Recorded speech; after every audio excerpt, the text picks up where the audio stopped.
Death कम retirement gratuity section 10 sub section 10 के अंदर आती है ग्रेच्युटी। ग्रेच्युटी क्या होती है कि जिसमें हम लमसम पेमेंट जो है वो एम्प्लॉयर जो है वो अपने एम्प्लॉई को पे करता है जब वो जॉब से अपनी रिलीव हो जाता है। ठीक है, लमसम अमाउंट उन्होंने पे करना है एम्प्लॉयर ने अपने एम्प्लॉय को at the time of leaving job, जब अब वो जॉब को लीव कर रहा है। और क्यों करते हैं? उनकी एप्रिसिएशन के लिए, मतलब इतनी लॉन्ग टाइम पीरियड से उस ऑर्गेनाइजेशन में काम कर रहे थे, वो अपनी ऑर्गेनाइजेशन के लिए लॉयल रहे हैं, एक ही ऑर्गेनाइजेशन में स्टिक रहे हैं, उसके लिए उनको वो एक अप्रिशिएट रिवार्ड दिया जाता है, उसको हम बोलते हैं लमसम अमाउंट जो पे की जाती है, that is called the gratuity. पहले तो ये वॉलंटरी पेमेंट होती थी, मतलब डिपेंड करता था, कुछ ऑर्गेनाइजेशन देती थी कुछ नहीं भी देती थी, बट नाउ ये कंपलसरी हो गई है। जितने भी गवर्नमेंट सेमी गवर्नमेंट एम्प्लॉयज़ है ना, उन सबको ये डेथ कम रिटायरमेंट ग्रेच्युटी जो है वो प्रोवाइड की जाती है। ठीक है, जितने भी वर्कर्स चाहे बैंक में काम करते हैं, यूनिवर्सिटी में काम करते हैं, कॉलेजेस में काम करते हैं, फैक्ट्रीज में करते हैं, उन सबको ये दी जाती है। किस ओकेज़न पे दी जाती है? 2 ओकेज़न है। एक तो है कि at time of leaving job, या फिर अगर उनकी डेथ हो गई है। अगर तो वो जॉब से लीव हो रहे हैं, मतलब उनकी जॉब जैसे रिटायरमेंट हो गई है तो अपनी जॉब को छोड़ रहे हैं, तो उस टाइम जो उनको ग्रेच्युटी एक लमसम पे अमाउंट मिल रहा है, तो वो अमाउंट जो है वो अंडर द हेड सैलरी के अंदर क्या किया जाएगा?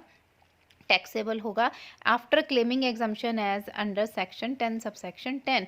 मतलब जो भी इनको एग्जम्पशंस मिली है वो एग्जम्पशन क्लेम करने के बाद जितनी बाकी होगी उसको हम सैलरी के अंडर क्या होगी? वो टैक्सेबल होगी। और अगर उनको ग्रेच्युटी मिल रही है उस एम्प्लॉय की डेथ होने के बाद, अब डेथ होने के बाद वो ग्रेच्युटी किसको मिलेगी? उसकी फैमिली मेम्बर्स को।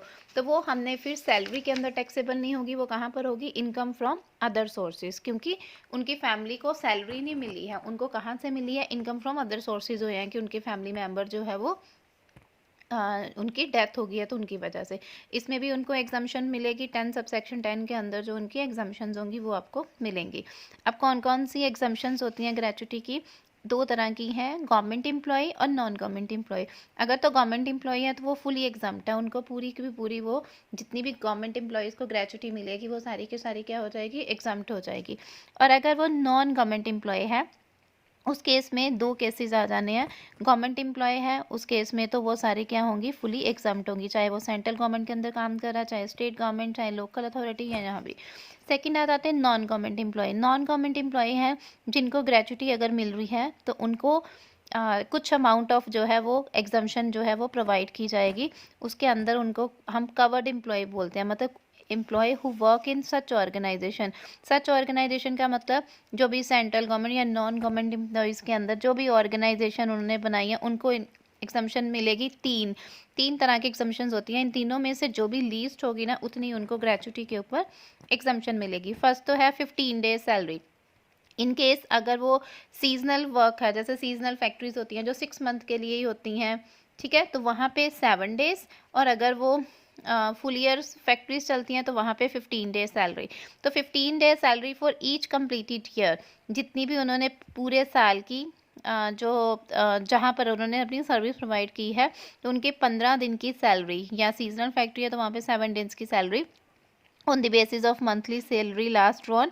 नोटिफाई लिमिट है 20 लाख और 10 लाख है in case of who retire 20, जो 2018 से पहले रिटायर हुए हैं ना उनके लिए नोटिफाई लिमिट है 10 लाख, और जो 2018 के बाद रिटायर हो रहे हैं उनके लिए नोटिफाई लिमिट अभी इंक्रीज कर दिया है 20 lakh. Gratuity actually receive by employ, इन तीनों में से जो भी लीस्ट होगा ना दैट शैल बी टैक्सेबल। कैसे निकालना है taxable? Gratuity is equal to जितनी ग्रेच्युटी रिसीव कर रहे हैं उसमें से जितनी एग्जम्पशन मिल रही है, इन तीनों में से जो भी एग्जम्पशन मिलेगी, जो भी लीस्ट होगी, तो वो हमने माइनस करके जो बैलेंस आएगा that should be taxable gratuity. जो गवर्नमेंट एम्प्लॉय है उनको फुली एग्जाम्प्ट और नॉन गवर्नमेंट को ये केसेस के बेस के ऊपर एग्जाम्प्ट होगी। यहाँ पे कुछ पॉइंट्स दिए हुए हैं। Employees covered under payment of gratuity act, ये मैं आपको बताती हूँ, पहले हम एक एग्जाम्पल करते हैं।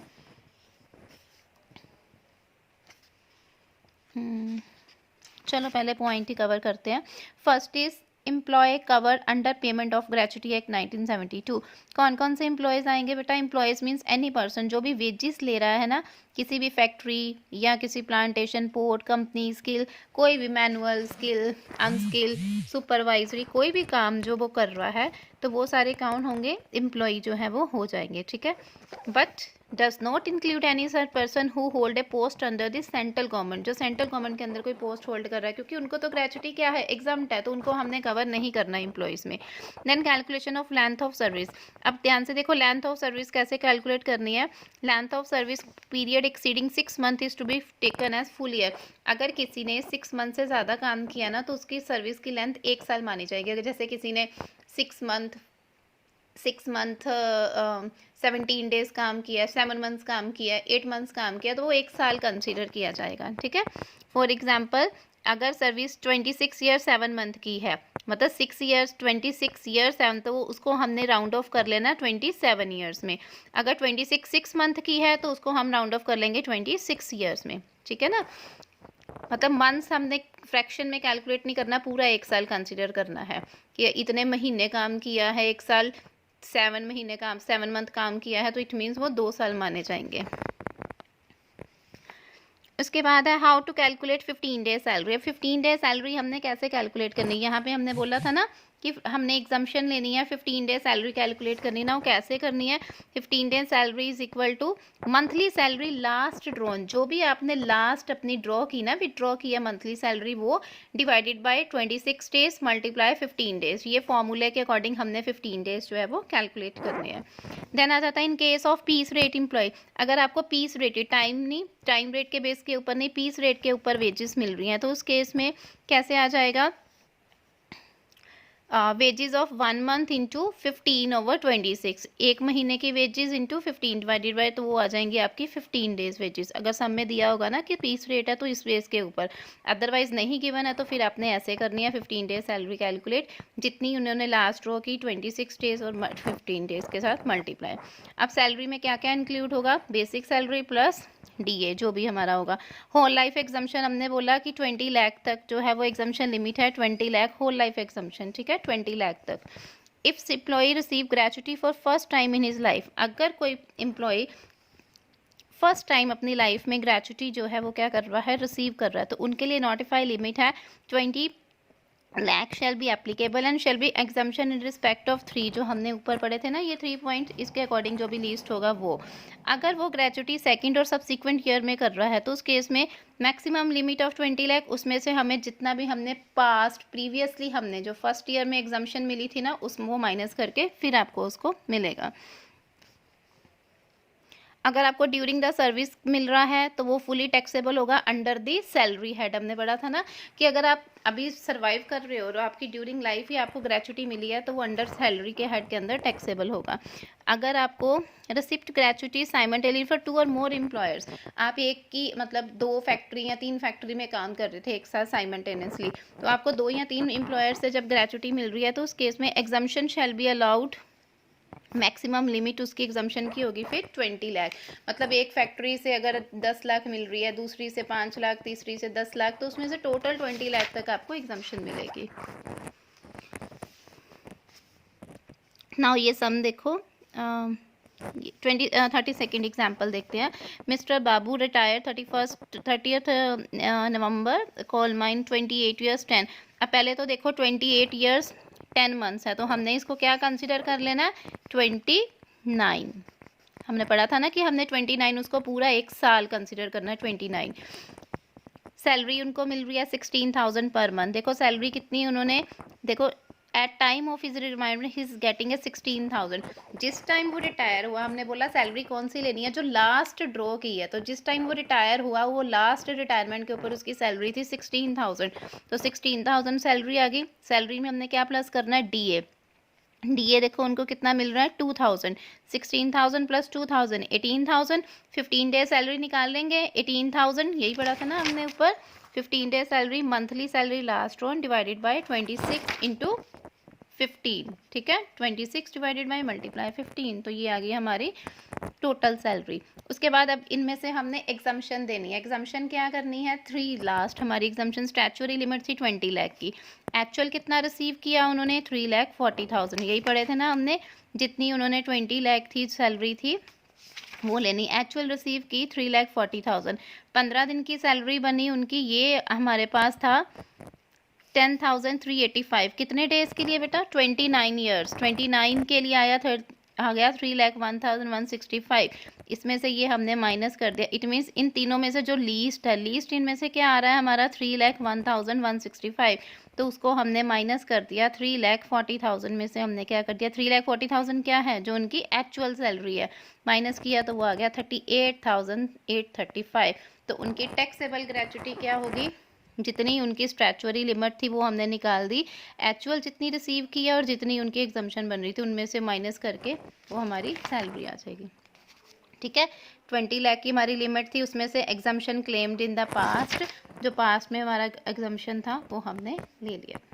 ठीक है, उसके बाद आ जाते हैं non government employees under the gratuity. अब ये नोट अवर इनमें से भी हमने जो लीस्ट होगा that should be examined. Half month salary हमने इसमें कंसिडर करनी है। मैक्सिमम नोटिफाई लिमिट 20 लाख है, और जितनी हमने ग्रेच्युटी एक्चुअल में रिसीव की, तीनों में से जो भी लीस्ट होगा वो उसमें से माइनस करके वो हमने टैक्सेबल कर देना है। ठीक है, बस उसमें हमने 15 दिन की सैलरी लेते थे, इसमें हमने हाफ मंथ सैलरी लेनी है, बाकी सेम ही है, 20 लाख की लिमिट और ग्रेच्युटी रिसीव। अब इससे रिलेटेड इंपॉर्टेंट पॉइंट गिवन है, employees not cover under the POGA 1972। जो भी एस्टेब्लिशमेंट जहाँ पर फैक्ट्री जहाँ पर लेस देन 10% काम करते हैं ना, उनको बोला हुआ है कि ये इसके अंडर काम कर रहे हैं, तो वो इसमें अंदर कवर नहीं होते हैं, मतलब इस स्कीम के अंदर। Calculation of length of service period, क्या इसमें आपने जो उनकी सर्विसेज लेनी है ना, पिछले में हमने क्या किया था, उसको हम 1 ईयर में कन्वर्ट कर देते थे। इसमें जितनी है आपने उतनी फ्रैक्शन में कंसीडर करनी है लेस। जैसे 25 ईयर्स 9 मंथ है तो उसको हमने 26 नहीं करना, उसको हम 25 करेंगे।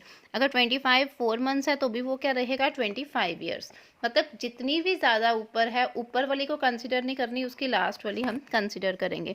कैलकुलेट कैसे करनी है, हाफ मंथ सैलरी लेनी है। Half month salary is equal to average salary multiply half, जितनी हमारी एवरेज आएगी उसका हाफ। और सैलरी में क्या क्या आना है, इसमें basic salary plus DA plus commission at a fix percentage turnover. जैसे सेल करने के लिए उनको कमीशन जितनी फिक्स रेट ऑफ देनी थी ना, वो हमने उसमें प्लस कर देनी है कमीशन।